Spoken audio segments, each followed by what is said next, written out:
Hi everyone, welcome back my channels. आज हम लोग बात करेंगे क्लास 12th की हिंदी की, जिसमें चैप्टर 1 और चैप्टर 2 से लिया गया कुछ जो भी आया क्वेश्चन बन सकता था मैंने कवर किया हूँ। अंत तक ज़रूर देखिएगा। फर्स्ट क्वेश्चन कहता है कि एडिशन के अनुसार असल बातचीत कितने लोगों के बीच हो सकती है। सॉरी, ये बातचीत होनी चाहिए थी, रॉन्ग लिखा हुआ है। तो कितने लोगों के बीच हो सकती थी। तो जो असल बातचीतें होती है एडिशन का कहना था कि अगर दो व्यक्ति है तो हाँ, बातचीत जो होगी बिल्कुल सत्यता की होगी। जो ओरिजिनल बातचीत होती है वो दो के ही सिर्फ बीच हो सकती है। नेक्स्ट कहता है बालकृष्ण ने हिंदी प्रदीप्त नाम की पत्रिका उन्होंने निकाला था। तो ये कब निकाला था? तो ये निकाला है 1877 ईस्वी में। असल बातचीत सिर्फ दो व्यक्तियों में ही हो सकती थी, यह किसका कहना था, मतलब किसने ऐसा मत दिया था? तो यह जो दिया था, एडिशन ने दिया था। उनका कहना था कि असल बातचीत हो सकती है तो सिर्फ और सिर्फ दो व्यक्तियों के बीच हो सकती है। नेक्स्ट कहता है कि कौन सी रचना बालकृष्ण भट्ट की नहीं है। मतलब इसमें कुछ ऐसी रचनाएं के नाम दी गई जैसे नूतन ब्रह्मचारी है, 100, अज्ञान, एक सुजान, सद्भाव के अभाव, परीक्षा मास्टर, कहीं कहीं परीक्षा गुरु भी लिखा रहेगा तो कन्फ्यूजन नहीं होना है।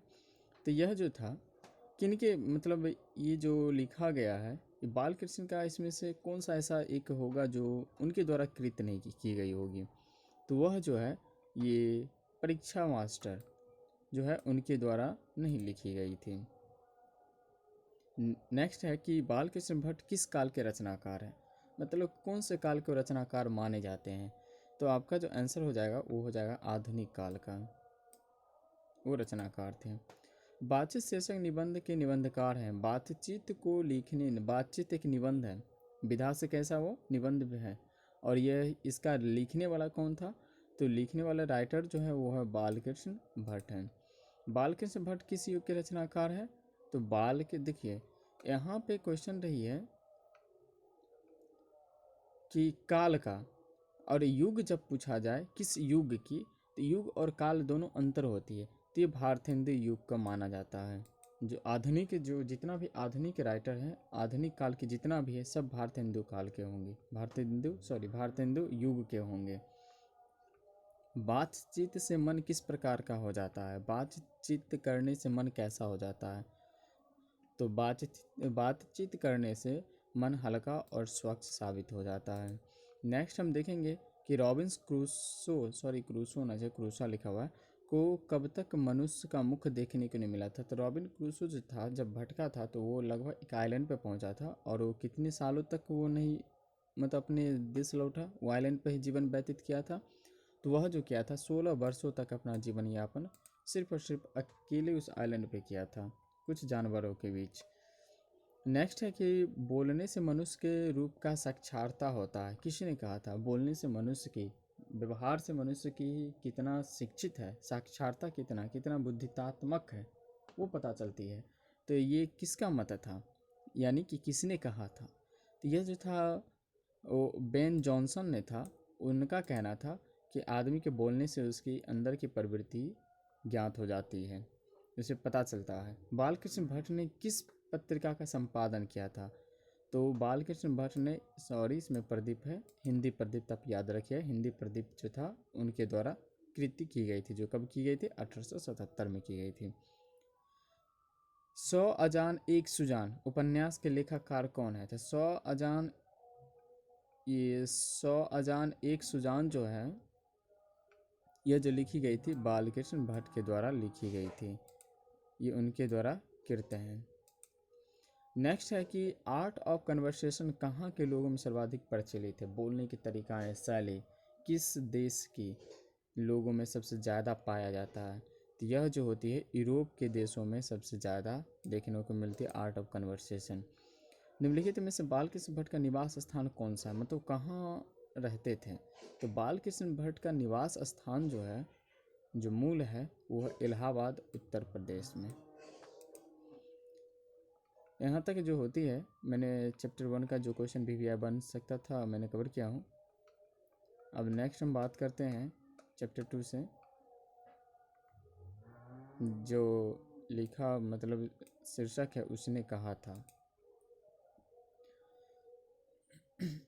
लहना सिंह के मामा कहाँ के रहने वाले थे? पहला क्वेश्चन है दूसरा चैप्टर का है कि लहना सिंह का जो मामा था कहाँ के रहने वाले थे। तो लहना सिंह के मामा जो थे वो कहाँ के रहने वाले थे? तो वो अमृतसर के रहने वाले थे। कहाँ के रहने वाले थे? अमृतसर के रहने वाले थे। नेक्स्ट है लहना सिंह का सिर अपनी गोद में लेकर कौन था? लहना सिंह का सिर जो अपनी गोद में लेकर कौन बैठा हुआ था? तो उसका जो आंसर हो जाएगा वो हो जाएगा बजीरा। इसमें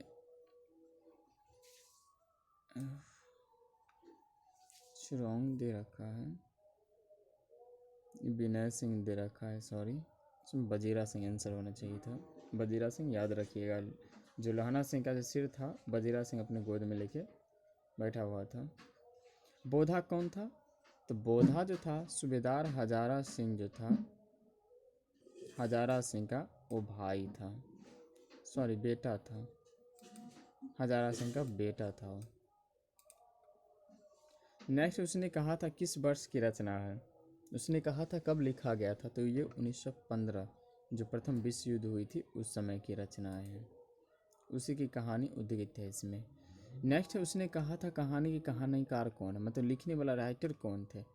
तो उसने कहा था कि लिखने वाले हैं चंद्रधर शर्मा गुलेरी जी के द्वारा ही लिखा गया था। नेक्स्ट क्वेश्चन है कि उसने कहा था ये कैसी कहानी है, किस प्रकार की, मतलब इसकी विधा, इसका जो विधा नहीं मनोवृत्ति कैसा है? तो यह एक जो कहानी है यो युद्ध विरोधी कहानी है, यानी कि एक सैनिक की कहानी है जो लड़ने वाले थे उस समय लड़ते थे उनका है।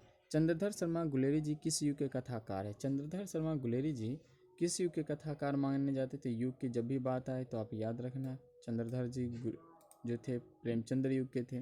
अच्छा, ये बालकृष्ण भट्ट तो भारतेंदु युग के थे। गद्य का विकास किस काल में हुआ था? गद्य तो ये जो होती है आधुनिक काल में गद्य का विकास हुआ था, आधुनिक काल। नेक्स्ट है कि उसने कहा था कहानी कितने भागों में बटी हुई है? तो उसने कहा था जो कहानी है वो कुल 5 भागों में बटा हुआ है। किसी कहानी को महान बनाता है, किसी कहानी को महान कौन बनाता है? कहानी को सबसे ज़्यादा महान यानी कहानी को डेवलप, उसको हम कह सकते हैं कि उसकी विकसित जो होती है किस माध्यम से, मतलब किसके कारण हो जाती है, महान कौन बना देता है कहानी को? तो यह जो हो जाएगा वो कहानी का उद्देश्य, यानी कि किस माध्यम से कहानी लिखी गई है वो मैन होनी चाहिए, मुख्य वही होता है। इसी कारण से कहानी ज़्यादा विकसित हो जाता है, यानी कि पॉपुलर कह सकते हैं, प्रसिद्ध कह सकते हैं, हो जाता है। चंद्रधर शर्मा गुलेरी जी की कहानी कौन सी है? इसमें से 4 ऑप्शन है, इसमें से कौन सा उनके द्वारा लिखा गया है? तो ये है उसने कहा था। एक चीज़ आप याद रखोगे कि जितना भी हो सके राइटर का जो उन्होंने कृतियाँ की है जो आपके बुक के अकॉर्डिंग दे रखा है टोटल याद कर लोगे, 1-2 याद करने से नहीं होती है। कीरत सिंह कौन था? कीरत सिंह कौन था? तो यह जो कीरत सिंह जो था वो लहना सिंह का जो था कौन था? भतीजा था। हिंदी की पहली श्रेष्ठ कहानी कौन सी है? सबसे पहली श्रेष्ठ कहानी जो श्रेष्ठ कहानी में आया था उसने कहा था ये श्रेष्ठ कहानी है। चंद्रधर शर्मा गुलेरी जी के जन्म किस दिन हुआ था? यानी कि इसमें डेट ऑफ बर्थ बताना है चंद्रधर शर्मा गुलेरी जी का। तो यह जो होता है ये 7 जुलाई 1983, सॉरी ये 1983 नहीं होनी चाहिए थी, ये रॉन्ग है।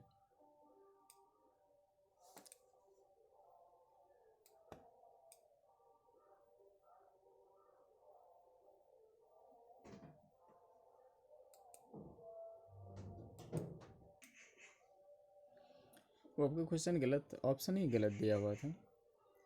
चलिए हम 15 नंबर देखते हैं कि लहना सिंह लपटन साहब के साथ किस जिले में शिकार करने गए थे? तो लपटन साहब के साथ जो है जगाधारी जिले में वो शिकार करने गए हुए थे, जगाधरी जिले में। लहना सिंह सूबेदार को वापस बुलाने के लिए किसे भेजता है? सूबेदार को वापस बुलाने के लिए किसको भेजा जाता है? तो बजीरा सिंह को भेजा जाता है। नेक्स्ट है कि खाई में कितने जर्मनों ने हमला किया था। खाई में खंदर जो था उसमें कितने जर्मन आके हमला कर दिया था। तो कुल मिला के 70 थे, 17 थे। लहना सिंह ने मृत्यु को गले क्यों लगा लिया। लहना सिंह मृत्यु को जो गले लगाया, आखिर क्या रीजन थी। तो इसका आंसर जो है, सूबेदारनी की बात रखने के लिए वह क्या करे, मृत्यु को गले लगा लेते हैं। कौन सी कहानी गुलेरी जी की नहीं है। चंद्रधर गुलेरी जी की इसमें से कौन सी कहानी नहीं है। तो पूस की रात नहीं है, क्योंकि ये जो है मुंशी प्रेमचंद्र के द्वारा लिखी गई है। नेक्स्ट है कि लड़का और लड़की पहली बार कहाँ मिले थे। छोटा छोटा बच्चा जो था पहली बार कहाँ मिले थे। तो वह जो मिलते हैं एक दुकान पर, दुकान पे दोनों सामान लेने के क्रम में मिला था। बचपन में लहना सिंह लड़की से बार बार कौन सा प्रश्न पूछता था। प्रश्न ये था कि तेरी कुरमाई हो गई है। कुरमाई का मतलब होता है पंजाबी भाषा में सगाई। चलिए, तो वीडियो में यदि आपका हेल्पफुल लगता है तो लाइक कर दे, सब्सक्राइब कर दे, और अपने अगर ज़्यादा हेल्पफुल है तो अपने दोस्तों के साथ शेयर ज़रूर कर दें। Thank you.